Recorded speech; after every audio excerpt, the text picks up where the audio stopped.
Hello বন্ধুরা, আজ আমি তোমাদের করে দেখাবো দই পটল। তার জন্য এই দেখো আমি পটল নিয়ে নিয়েছি আর এখানে নিয়ে নিয়েছি দই। এবার পটলগুলো ছাড়িয়ে তেলে ভেজে নেব।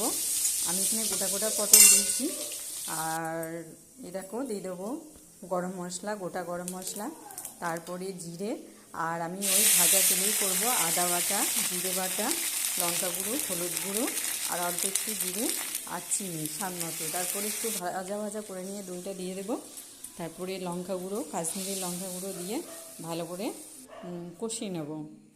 আর এই দেখো আমার তেল ছাড়তে লেগে গেছে। এবার আমি ভাজা পটলগুলা দিয়ে দেবো, দিয়ে কিছুক্ষণ নাড়তে চাড়তে থাকবো এবং একটু নুন দিয়ে দেবো। তারপরে এই দেখো আমার দই পটলটা মানে লঙ্কা গুঁড়োটা একটু বেশি দেওয়া হয়ে গেছিলো, কালারটা খুব সুন্দর হয়েছে। তার জন্য এখানে দেখো আমার দই পটল রেডি। আর এই রান্নাটা কেমন হয়েছে